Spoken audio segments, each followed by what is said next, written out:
지금으로부터 수백 년 전 강릉은 아름다운 자연과 평화로운 마을이 공존하는 고장으로 잘 알려져 있었습니다. 하지만 때때로 자연의 힘은 인간의 힘으로는 억제할 수 없는 것들이었습니다.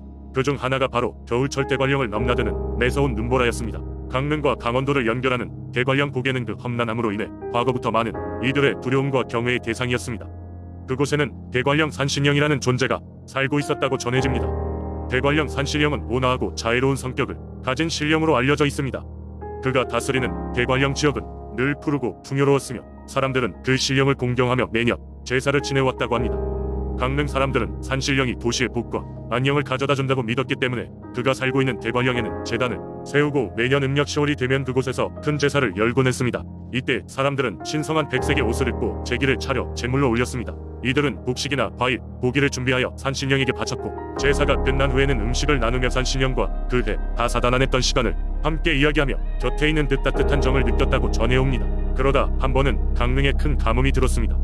논과 밭에는 갈라진 땅만이 가득하고 마을 사람들은 먹을 물도 제대로 구할 수 없었습니다. 절망에 빠진 사람들은 모두 대관령 산신령 앞에 무릎을 꿇고 도움을 청했습니다. 그들은 하룻밤 내내 기도를 올렸고 작은 희망의 불씨를 놓지 않았습니다. 그리고 기적처럼도 다음날 아침 하늘은 잿빛에서 청명한 하늘로 바뀌더니 갑자기 흠뻑 내리기 시작한 비는 마치 밤새 억눌렸던 사람들의 눈물을 대변이라도 하듯 하늘에서 쏟아졌습니다. 사람들은 다시 한번 대관령 산신령의 자비로움을 느끼며 그에 대한 존경과 믿음을 더욱 깊게 다졌습니다. 그리고 그 이후로도 대관령과 강릉은 자연의 축복 속에서 풍요롭고 행복한 날들을 이어갔다고 합니다. 이처럼 마을과 자연의 조화 속에서 강릉의 민속신앙은 사람들에게 단순한 믿음을 넘어서 삶의 일부분이 되었고 제각기 다른 전통과 문화를 양성해왔습니다. 대관령 산신령 이야기는 단순한 전설이 아니라 강릉 사람들의 문화와 정신 그리고 공동체 의식을 잘 드러내는 이야기로 오늘날까지도 사랑받고 있습니다. 두 번째 이야기, 서산 바닷가를 따라 걷다 보면 바위들이 장관을 이루는 한 곳을 마주하게 된다. 이곳은 대왕암이라 불리며 오래전부터 마을 사람들의 신앙과 깊이 얽혀있는 곳이다. 대왕암은 그 거대한 모습과는 달리 온화한 바다를 지키는 수호신으로 여겨져 왔다. 조선시대 초기로 거슬러 올라가면 서산은 해적들의 습격을 자주 받았다. 어느 날 마을 사람들은 또다시 해적의 배가 해안에 다가오는 것을 보게 되었다. 두려움에 빠진 사람들은 마을을 지킬 방법을 찾고자 기도하기 시작했다. 그때 마을의 노인 중 한 명이 바다 건너 대왕암에 얽힌 전설 하나를 이야기했다. 옛날 옛적 대왕암은 하늘에서 내려온 거대한 용왕이 화신한 거대한 바위라는 이야기였다. 용왕은 인간 세상의 탐욕과 분노에 실망하여 스스로 바위가 되어 바다를 지키기로 했다고 한다. 대왕암은 인근 해역의 모든 생명이 평온하기를 바라는 용왕의 마음이었고 이를 알게 된 마을 사람들은 대왕암이 마을을 지켜줄 것이라고 믿게 되었다. 해적의 위험 앞에서 마을 사람들은 대왕암 앞에 모여 고된 기도를 올렸다. 그날 밤 기이한 일이 벌어졌다. 거대한 폭풍이 갑자기 일어나더니 해적의 배들이 순식간에 소용돌이에 휘말려 이리저리 부딪히기 시작한 것이다. 해적들은 결국 큰 손실을 입고 퇴각해야만 했다. 해적들의 침입이 막힌 이후 마을 사람들은 대왕암에 대한 믿음을 더욱더 깊게 품게 되었다. 그들은 매년 제사를 지내며 용왕과 대왕암의 가호에 감사했다. 마을에 큰일이 있을 때면 사람들은 항상 대왕암을 찾아가 기도를 올렸다. 특히 어부들은 위험한 항해에 앞서 대왕암의 기도를 드리고 그 바다의 평온을 기원했다. 시간이 흐르며 마을은 더 이상 외부의 위협을 받지 않게 되었다. 그러나 대왕암에 대한 마을 사람들의 신앙심은 여전히 강하게 남아있다. 대왕암은 단순한 바위가 아닌 마을의 상징으로 자리 잡았고 사람들은 어려운 일이 있을 때마다 여전히 그 앞에서 기도를 올린다. 대왕암의 전설은 서산 사람들의 마음속에서 살아 숨쉬고 있다. 그것은 단순한 돌덩어리가 아닌 수호신으로서 사람들에게 평온과 안심을 주는 존재가 되었다. 이렇듯 서산의 대왕암은 세월을 초월하여 지역 사람들의 영혼을 지키며 전해 내려오고 있다. 세 번째 이야기, 옛날 옛적 한국의 영동 지역에는 백설산이라는 아름답고 신비로운 산이 있었습니다. 근처 마을 사람들은 이 산이 마을을 수호한다고 믿었고 이곳에 사는 존재에 대한 여러가지 이야기를 구면했습니다. 백설산은 항상 구름으로 덮여있어 산정상에 올라가 본 사람은 거의 없었습니다. 매년 겨울이면 백설산은 두꺼운 눈옷을 입었는데 이때가 되면 마을 사람들은 산을 더욱 경외심 어린 눈으로 바라보곤 했습니다. 그들은 산 꼭대기 백설이라고 불리는 하얀 수호신이 살고 있다고 믿었고 그녀는 마을을 지켜보며 위험에서 보호해준다고 확신했습니다. 전설에 따르면 백설은 하늘에서 떨어진 눈송이 하나가 변신하여 생겨난 존재였습니다. 그 눈송이는 처음에는 아무것도 몰랐으나 시간이 흐르면서 영혼을 얻고 지혜를 갖추게 되어 수호신으로 성장했습니다.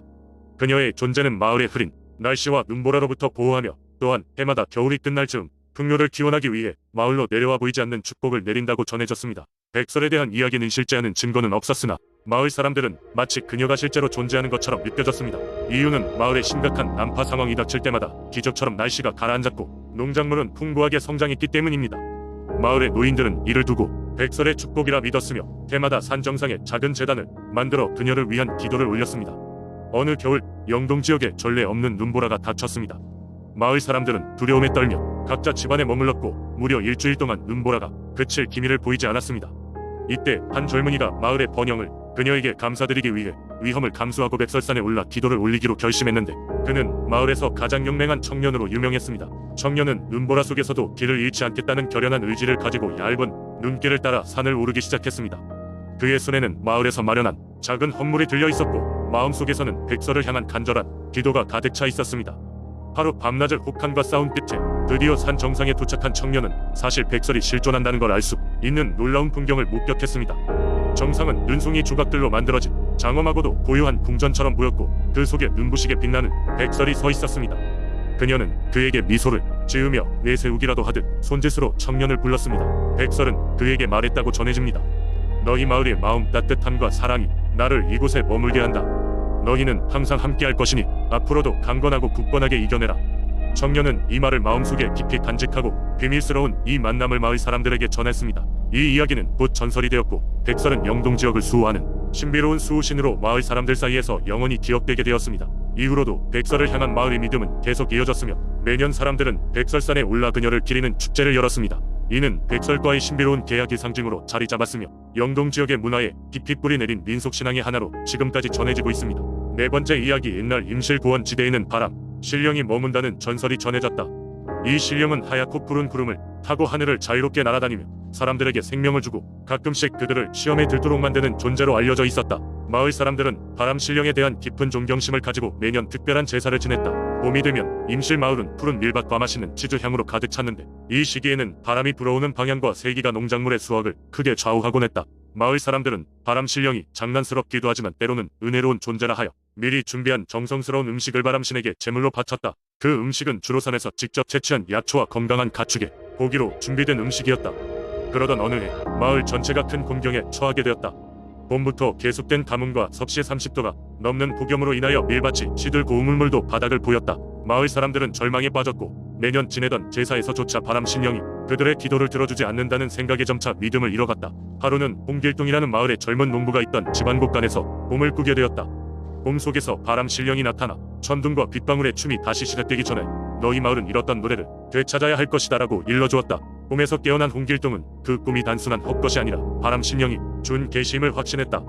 홍길동은 마을 원로들과 의논을 하여 과거로부터 전해 내려온 노래를 되찾기로 결심했다. 과거 마을에서는 매년 축제가 열렸고 그 속에서 매번 바람 신령을 위한 특별한 노래가 불려졌다. 그런데 어느 순간 이 전통이 잊히고 말았던 것이다. 마을 사람들은 기록을 뒤적이고 유서 깊은 노인들을 찾아가 과거의 노래를 복원하기 시작했다. 그 노래는 마을 사람들이 공동체 의식과 연대, 자연과의 조화로운 공존을 기원하는 바람의 찬가였다.